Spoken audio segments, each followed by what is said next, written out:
শাহ আলম মহিবুল হকে হিমন্ত বিশ্ব শৰ্মা ৰামেশ্বৰ তেলীক থাকিব দিব নাই এইটো কেতিয়াবা ডিছকাছ কৰিলোঁ।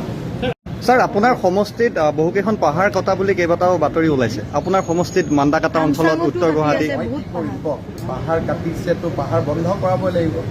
আপোনালোকে টিভিৰ ফুটেজ দিয়ক, গৈ বন্ধ কৰাব লাগিব। কুম্ভনগৰ মান্দাকাটা এই পাহাৰসমূহ এইবিলাকতো ৰেভিনিউ পাহাৰ, তাৰ পৰাতো চব USTM আৰু মান্দাকাটা আপুনি কিয় মিলাইছে?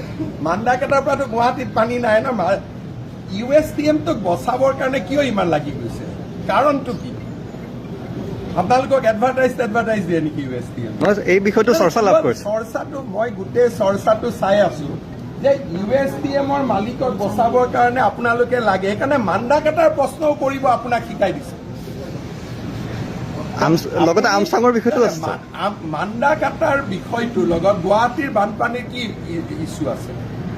মান্দাকাটাৰ পৰা গুৱাহাটীত পানী আহিলেতো ব্ৰহ্মপুত্ৰ পাৰ হৈ আহিব লাগিব, কিন্তু আপোনালোকৰ ব্ৰেইনটো ইমান পয়জন কৰি দিছে। এনেকে জাতি থাকিব নেকি? গোটেই বিষয়টো চাই সেউজীকৰণৰ ক্ষেত্ৰত মই সেউজীকৰণৰ বিষয় উঠোৱা নাই ন, গুৱাহাটীত পানী অহা।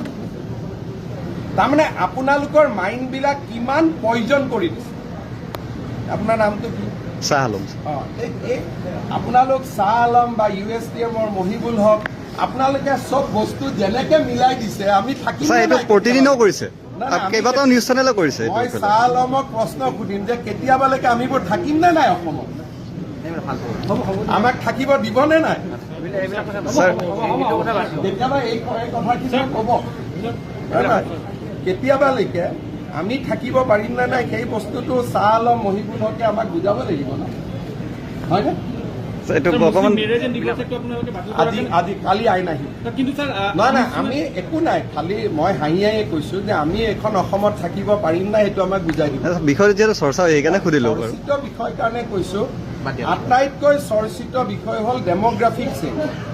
গতিকে শাহ আলম মহিবুল হকে হিমন্ত বিশ্ব শৰ্মা ৰামেশ্বৰ তেলীক থাকিব দিব নাই এইটো কেতিয়াবা ডিছকাছ কৰিলোঁ। আমচুৱে প্ৰতিবাদ কৰিব বুলি কৈছে, দিল্লীত আপোনাৰ বিৰুদ্ধে প্ৰতিবাদ কৰিব। আমচুৱে যিমানে প্ৰতিবাদ কৰে এইটো মোৰ কাৰণে চাৰ্টিফিকেট। তাৰমানে কৈ যাব যে অসমৰ মুখ্যমন্ত্ৰী এজন আছিল যে সি আমচুৰ লগত কাজিয়া লাগিছিল, আমচুৰ লগত যুঁজিছিল, চাৰেণ্ডাৰ কৰা নাছিল।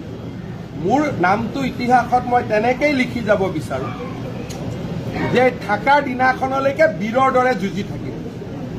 তেনেকেই মোৰ নামটো লিখি যাওক আৰু তেনেকেই মোৰ নামটো লিখি থাকক। উত্তেজিত কৰি আছে ধৰক ৰাইজক, তেনেকে দিল্লীত কোনো নাই, উত্তেজিত কৰিলেও ইয়াত মই আছো, একো কৰিব নোৱাৰো।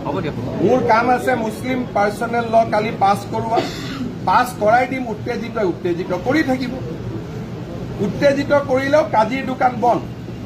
যিমানে উত্তেজিত নহওক কিয় এটা কামত লাগিছো যেতিয়া তাক চেছ কৰিম।